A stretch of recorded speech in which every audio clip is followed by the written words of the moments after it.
cragwydd ol ddiw, disgyn arno am ni.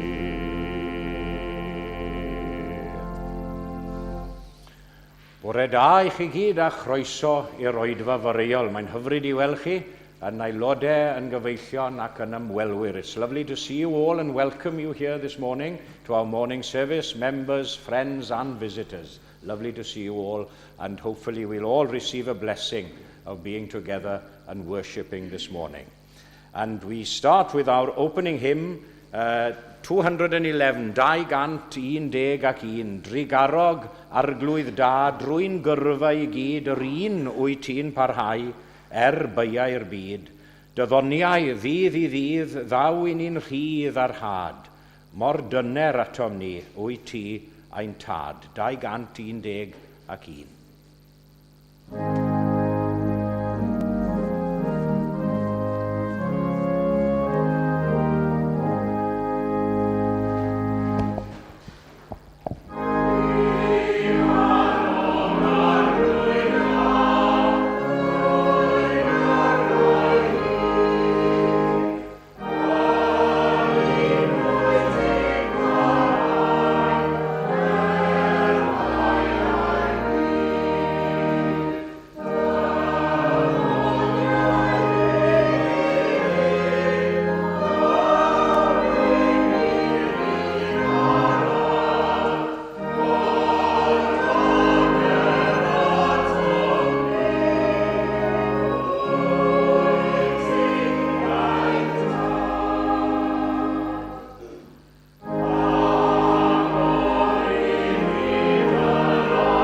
Gobeithio bod pawb yn gallu gweld y darnau wedi llun gopio o'r darlleniad. The reading is on the photocopied piece of paper from Ezekiel.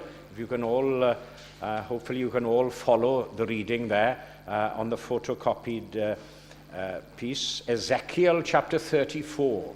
Ezekiel chapter 34 and verses 11 to 31. Just a little introduction or meaning to this section of Ezekiel. He talks about the two kinds of sheep, the good sheep and the bad sheep.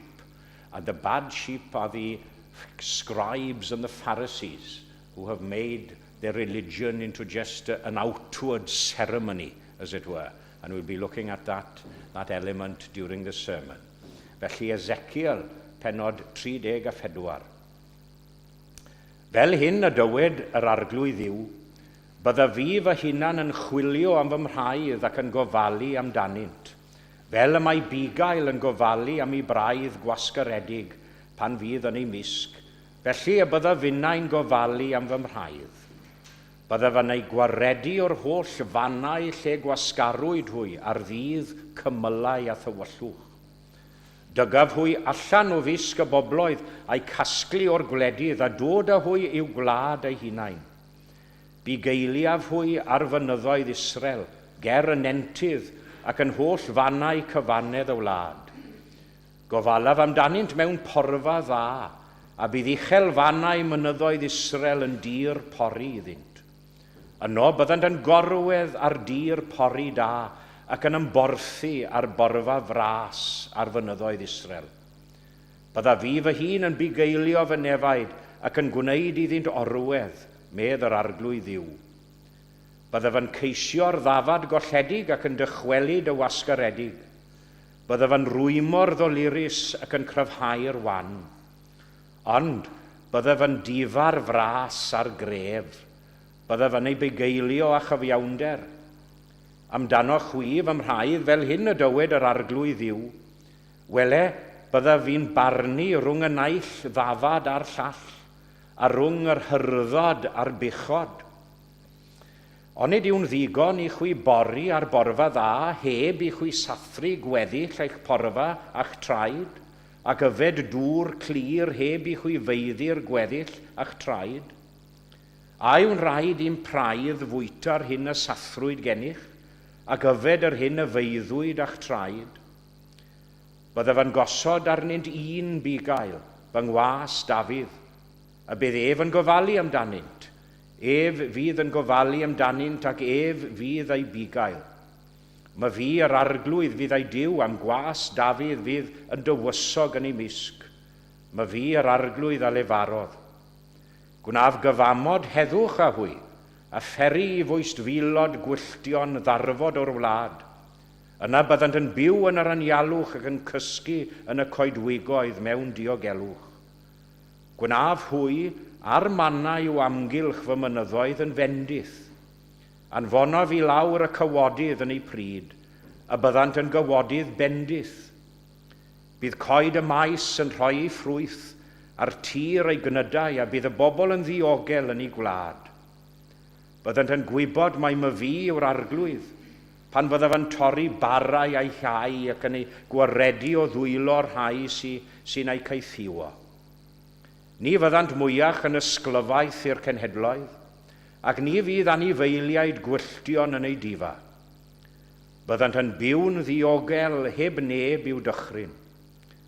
Byddaf yn darparu iddynt blanhigyfa ffrwythlon, ac ni fyddant mwyach yn dioddef newyn yn y wlad na dirmig y cenhedloedd. Yna byddant yn gwybod fy mod i yr arglwydd ei Duw gyda hwy, ac mae hwy ti Israel yw fy mhobl, medd yr arglwydd Dduw. Chwi yw fy mhraidd, praidd fy mhorfa, yw fy mobl a my fi yw eich Duw, medd yr arglwydd Dduw.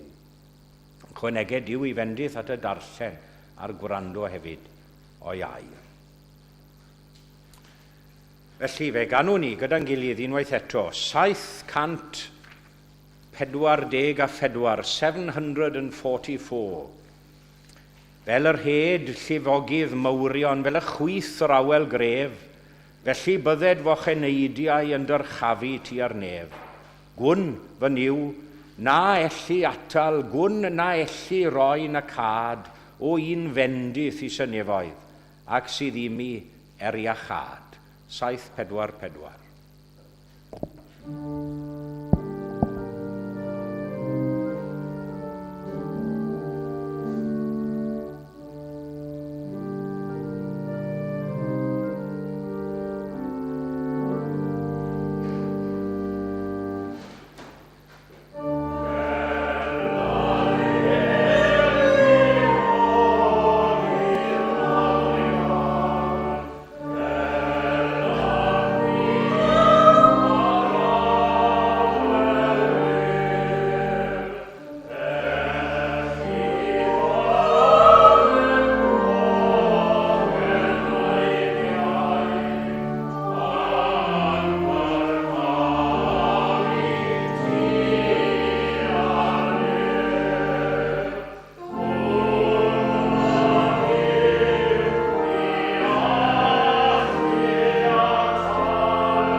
Cyfle ni nawr I ddod ger bron Duw mewn gweddi. Let us turn now to God in prayer. Let us pray.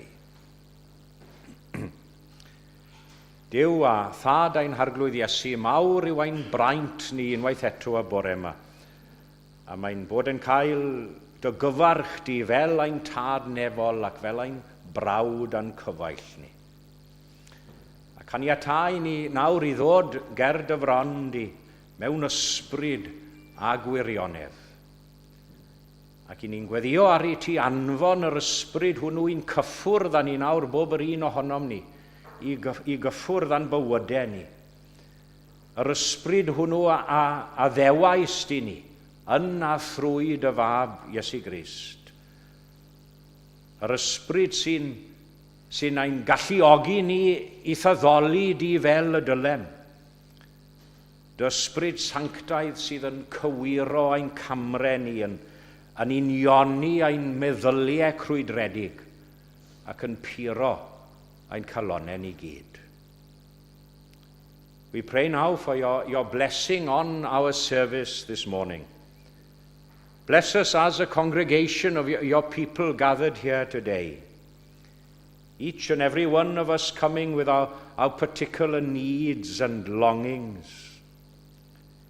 And we pray now for you to move all those obstacles which can come between us and you so often. Our selfishness, our pride, our unworthy thoughts and actions at times. Dwg ni yn nes at y ti nawr a throi ein golygon ni am orig fach o leia oddi wrth y byd a'i bethau. Ac I hoelio ein meddyliau arna ti ac ar dy bethau di. Canis ni a wyddom o arglwydd drwy'r ysgrythurau a thrwy ein profiad ni hefyd, bod y pethau a welir dros amser y maint. Maen nhw'n diflannu. Ond y pethau ni welir sydd dragwyddol. A diolch I ti am hynny y bore yma. We pray also for your blessing on us as a church here at Eglwys Gymraeg, Canol Llundain. And also for the Christian worship through Welsh in this city of London, the other Welsh churches in general. And then for your church worldwide. I ni'n gweddio ar ei ti I fendithio gwaith mawr dy deyrnas di ym mhob man. Ac I arddel gweithwyr newydd i'r cynheuaf mawr. Dyna yw ein gweddi dair fel y gwelom dy deyrnas yn dod â hynny yn ei holl gyflawnder. Lord God, you call us all to go out into the world and to share our faith with others and to show and reflect your love with everyone we meet. Forgive us, Lord, that we so often come but fail to go, as it were. We come before you in worship, we come to church and chapel, but fail so often to go for you. Forgive us that after receiving so much, we give so little. Renew us now through your Holy Spirit this morning. Restore us through the love of Christ and assure us once more of your presence with us and your forgiveness for us, as we give ourselves now once more to live and work for the furtherance of your kingdom on earth. Gwna ni'n bobl sydd yn barotach hefyd I wneud dy wyllus di, ac I geisio dy wyllus di. Deffroa ynom ni ryw frwdfrydedd newydd I weithio dros dy achos di, ac I weithio ym mhobman lle y gwelwn ni angyfiawnder a thrais a thlodi, a phopeth sydd yn gweithio yn gros sydd y wyllus di yn y byd. As in every service, we pray for those suffering. We pray for those perhaps suffering this morning because of because of the injustice and inhumanity of the society in which we live. And as ever, of course, we remember especially those close to us now who need our prayers and thoughts. Some of our fellow members here and friends and family members of Eglwys Gymraeg Canol Llundain. Bydd gyda nhw nawr wrth i ni feddwl a gweddio drosti nhw. Bydd di a ddiddannu ddwyfol yn agos atyn nhw, yn gefn ac yn gymorth ac yn ddiw hawdd dy gael mewn cyfyngder.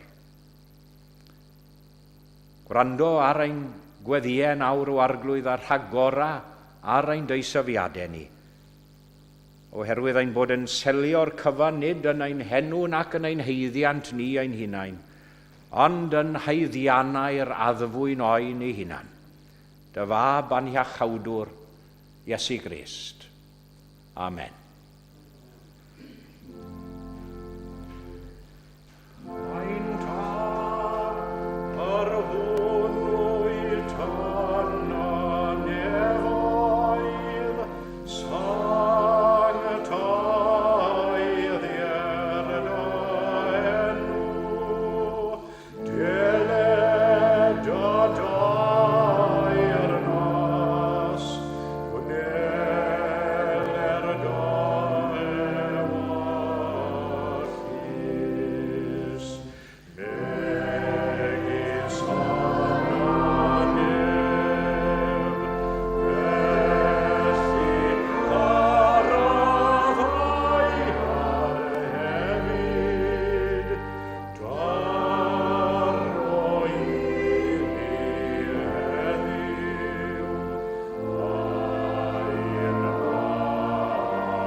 Wel, croeso cynnes iawn i aelodau a chyfeillion i'n hoedfa bore yma. Very warm welcome to members and friends to our service.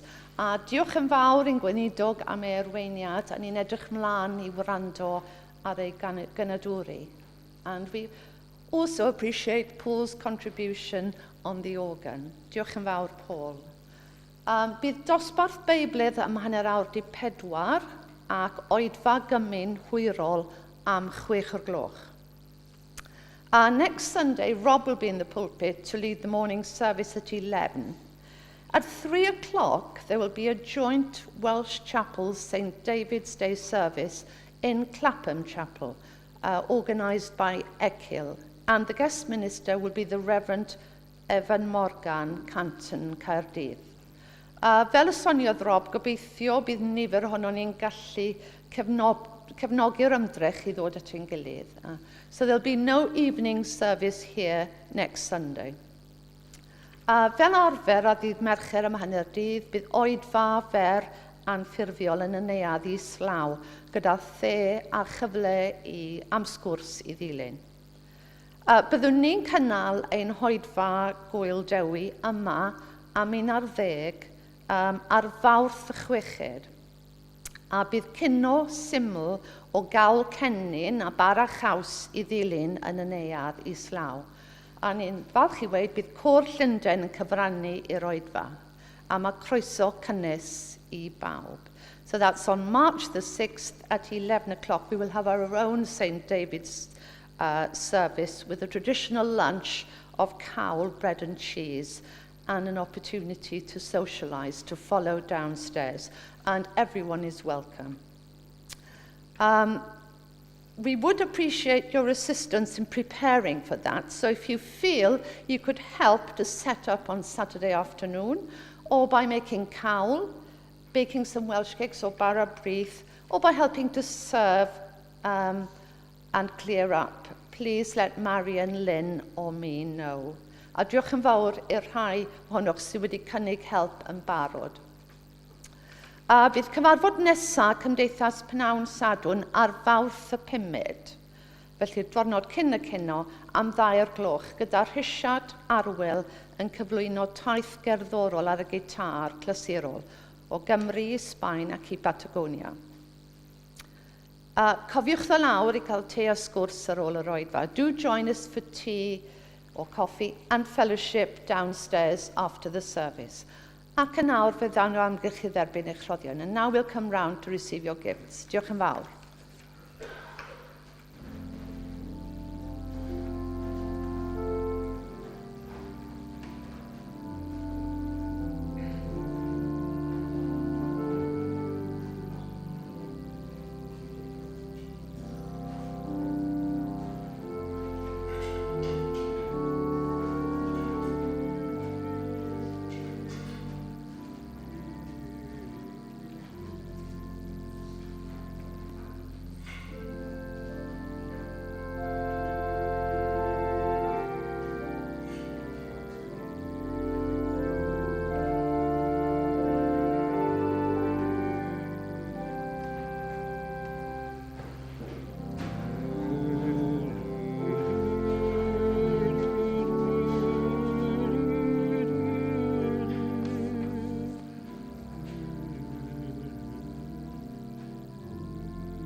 Wel, os allai bwysleisio a thanlinellu un cyhoeddiad soniodd amdano, sef yr oedfa undebol draw yn Clapham, fel dwi'n dweud yn aml, mae enw da dyn ni am gefnogi y pethau undebol, felly dewch os gwelwch yn dda os ych chi'n rhydd i ddod i Clapham erbyn 3:00 next Sunday afternoon at 3. And next Sunday will be a very, very busy day as well, on the radio and television, because we were here with Côr Llundain yesterday afternoon recording a radio programme for Radio Wales. Celebration, I hadn't heard of it before on Radio Wales. It's like a morning worship or a Sunday half hour, but that's at 7:30 in the morning on Radio Wales. Now I'm looking around, I know that 1 or 2 won't be up at 7:30 in the morning. But it's also at 7:30 in the evening on Radio Wales. But don't listen to the radio at 7:30, because at 7:30 on S4C next week will be the televised Gymanfagani from here. So you'll have to listen back ar click neu rhywbeth, and catch up. So next Sunday evening, you will all be glued, hopefully, to the television to see us singing here from the Gymanfa Cofio mis Tachwedd diwetha. Felly, gyda'r ychydig na o goeddiadau, cofiwch am rheini. Ac fe unwn ni eto nawr I ganu ein hemi nesa, sef 710, 710. Geiriau cyfarwydd o'r braidd bod angen edrych lawr ar y geiriau, siwr o fod. Geiriau cyfarwydd elfed. Arglwydd Iesu, disgym gerdded drwy y byd yn ôl dy droed. Chollodd neb y ffordd i'r nefoedd wrth y ganlyn di eriod. Mae yn olau, ond cael gweld y wyneb di. 710.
Dyma rhai o eiriau a ddarllenes I ar ddechrau'r gwasanaeth o lyfr y proffwyd Ezekiel.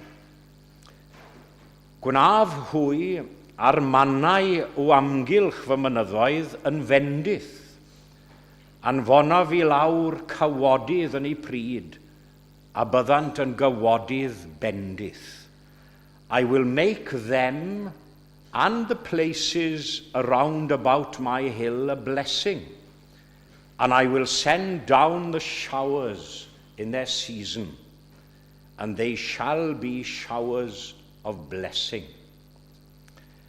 Nawr, mae'r benod honno o lyfr y proffwyd Ezekiel, fel soniais I ar ddechrau, yn un proffwydol iawn mewn gwirionedd.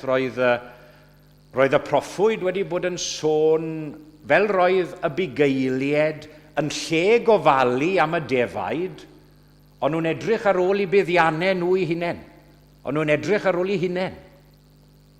And this reference to the shepherds looking after themselves instead of looking after the sheep in this 34th chapter of Ezekiel, it was a description, in a way, of the state of the Israelite nation at the time. The scribes and the Pharisees had taken hold and control of all religious knowledge.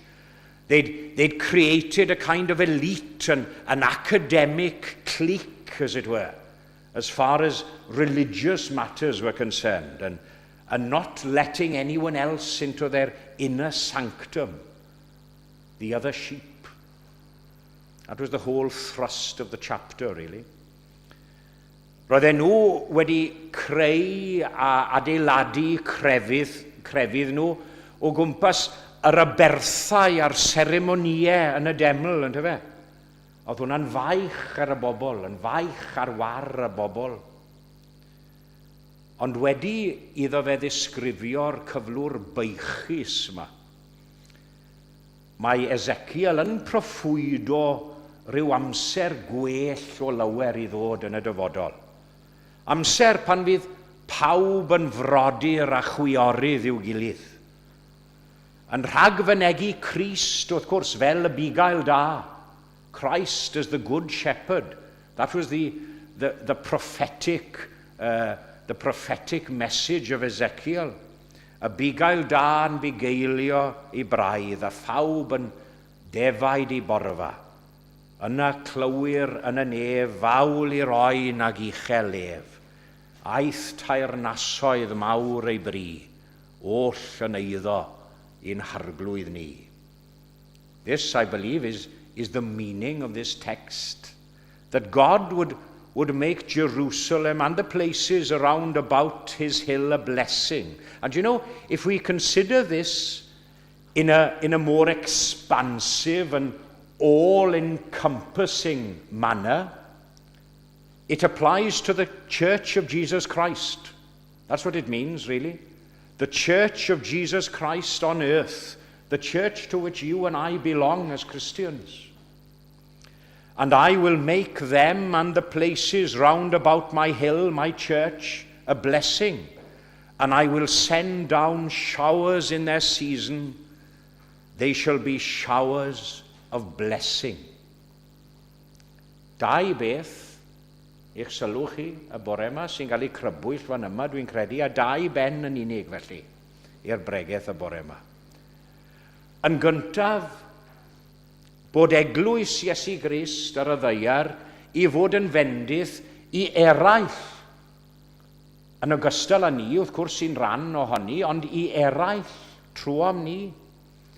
Ac yn ail, bod eglwys Iesu Grist i'w chael I bendithio gan Dduw. Mae wedi addo I fendithio'r eglwys. So there are my two simple headings for you this morning. Christ's church on earth is to be a blessing to others, as well as to us, of course, who are part of the church, but primarily to others. And secondly, Christ's church is bound to be blessed. It will be blessed by God, because he's promised his blessing to Christ's church on earth. Felly, yn gyntaf, mae eglwys Iesu Grist I fod yn fendith I eraill, Gwnaf hwy ar mannau o amgylch fy mynyddoedd yn fendith. Chi'n meddwl, pan fod Duw yn dewis pobl I fod yn bobl iddo fe, a Duw ei hun sy'n dewis yn ben draw, a ninnau yn derbyn y dewisiad yna, wrth gwrs. Nid eri mwy nhw yn unig mae'n gwneud hynny. Maen nhw'n derbyn bendith personol, wrth reswm, I ni gyd yn derbyn bendith personol, ond mae'r fendith honno I orlifo allan, ond yw I bobl eraill. Dyna'r pwynt. Mae ein presenoldeb ni fel Cristnogion yn y byd I fod les pobl eraill, nid les ni ein hunain yn unig. You are the light of the world, says Jesus. Yeah? A city which is set upon a hill cannot be hid. You are the salt of the earth. And you know, when God makes anyone salt, we shouldn't only salt and flavor our own food. We should be, as salt does, flavor and preserve everything round about it as well. Nid rhywbeth personol yw iachawdwriaeth yn pen draw. Dwi ddim yn credu am eiliad fod Duw yn cynnig iachawdwriaeth I neb mwyn I ni gadw'r peth na I ni'n ein hunain. A ddim yn sôn amdano fe neu rannu fe I bobl eraill. The gospel was sent that it might be a blessing, yes, obviously first to us personally, to embrace it initially, but then to make us a blessing to others, to the whole of humanity. I'm very fond of that quote attributed to William Temple. The church is the only society on earth designed for the benefits of non-members. Yeah? Felly, wrth feddwl am eglwys Iesu Grist fel fendith I eraill, mae yna elfen ddwyfol yn perthyn i'r cyfan, ynddo fe? A divine element. I will make them, God will make them a blessing. A rhaid I ni gofio hi taw Duw sy'n siarad fan hyn trwy'r proffwyd. Duw. Fe sy'n dweud gwnaf hwy yn fendith. Does dim modd I ni fod yn fendith I eraill, ond I bai bod Duw wedi ein bendithio ni yn gyntaf. God makes his people a blessing to others by blessing them in the first place. Heb ddiw, heb ddim, na'r hyn ddiareb. Oedd hwnna'n motto I lot o ysgolion a dinasoedd slawer dydd, a chymod, oedd ein cyndeidiau ni yn credu'n gryf yn hynny o beth, ynddo fe? Heb ddiw, heb ddim.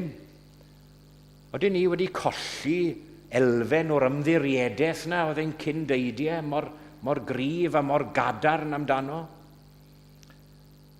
The other thing to note, of course, is that there is this personal element to the blessing. I will make them a blessing. Bydd Duw yn gwneud pob aelod o'i eglwys yn fendith.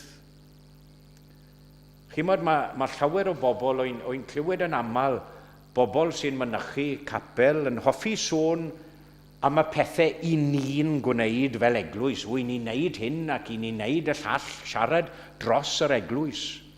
Ond chymod, mae rhaid I ni fod yn ofalus iawn wrth sôn am ni fel eglwys. Bydd I fi yn bersonol yn gwneud hefyd. Ond efe, mae rhaid bod elfen bersonol. Iawn I sôn am beth I ni wneud. Ond beth I fi wneud yn bersonol? Beth I chi wneud yn bersonol?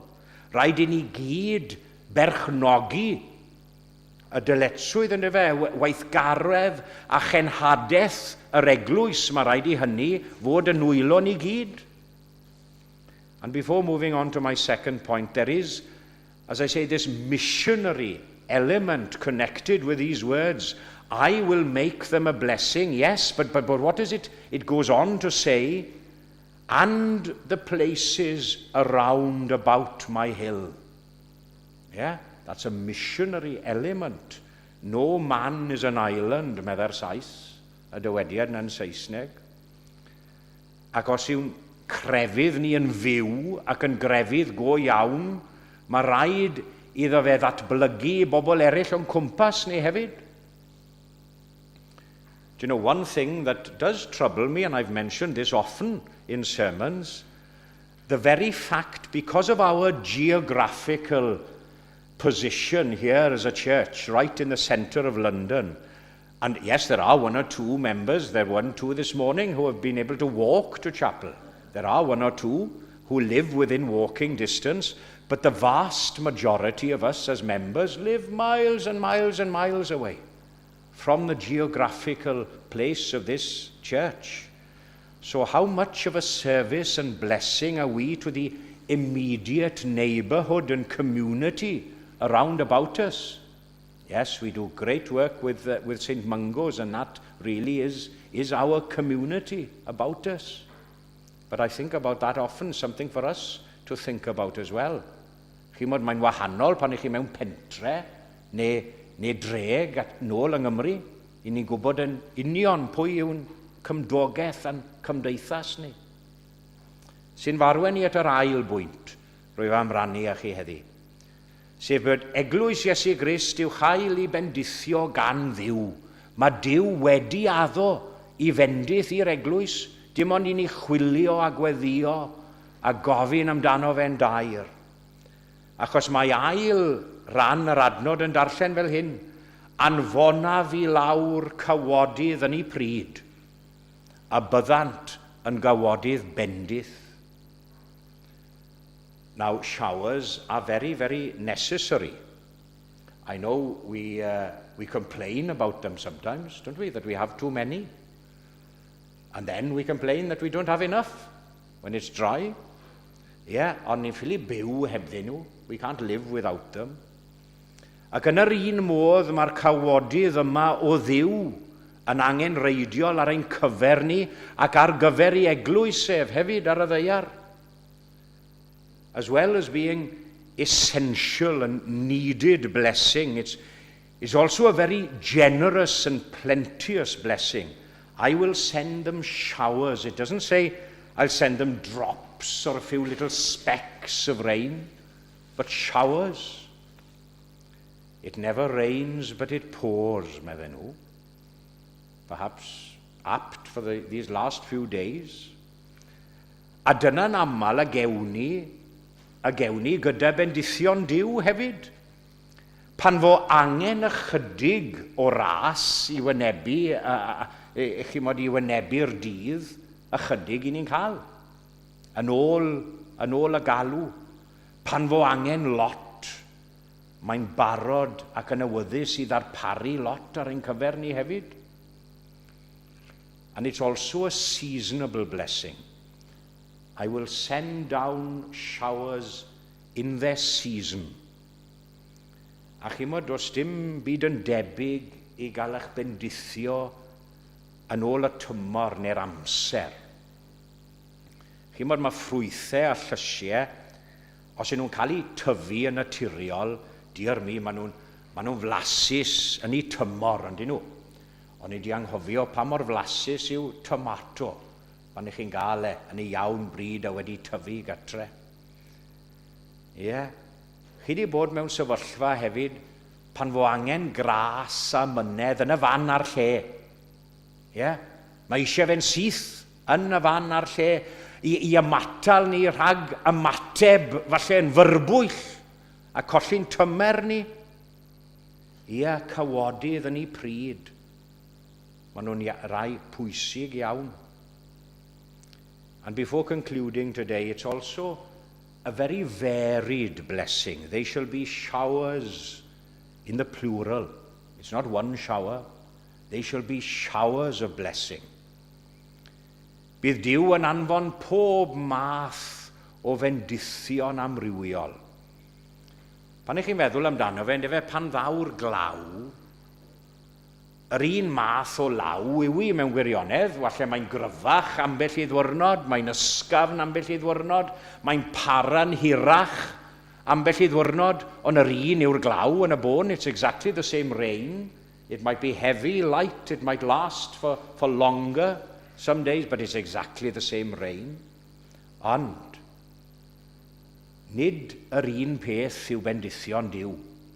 Maen nhw'n wahanol iawn. God's blessings aren't the same thing every time. They're very, very varied. Nid yr un effaith gewch chi, chwaith. You won't receive the same effect every time. Shouldn't we all pray as a church this morning and as individuals that we are a blessing to others, and in so doing make sure that we, again as individuals and as a church, here at Eglwys Gymraeg Canol Llundain, and the Church of God and Jesus Christ worldwide, pray that we are blessed by God himself, because he has promised his blessings to everyone who seek them earnestly and truthfully. I will make them and the places round about my hill a blessing. and I will send the showers in their season, and they shall be showers of blessing. A hynny ar gogoniant yw enw. Amen.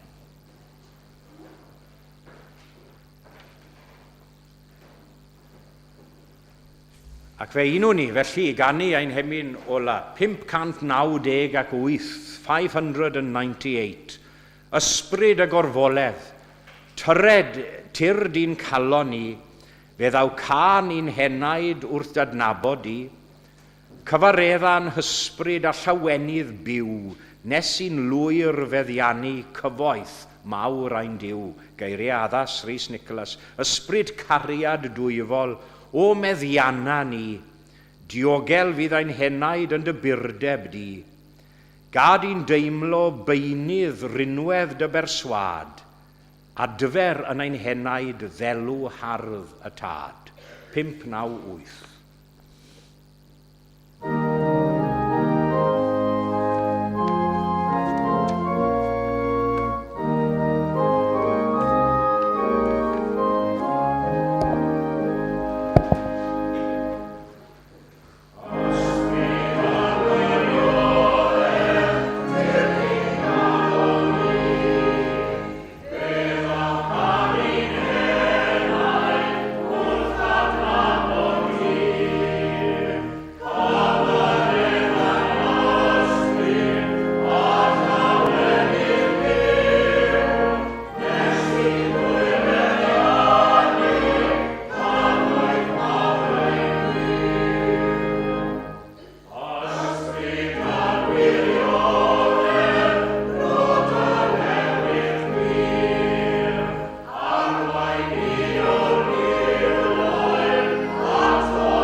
Gawn ni roi ein gofal nawr i'r arglwydd. Let us commit ourselves to God in prayer. Gollwng ni yn awr o dad nefol o dan dyfendith gyfoethog, a bydde ni ras ein harglwydd ni Iesu Grist, a chariad Duw y tad, a chymdeithas felys ddiddannus ei lan ysbrydef, i aros gyda ni bob yr un ohonom ni, ac i weithio ynom ni a thrwom ni, o'r awr hon hyd yn oes oesoedd. Amen.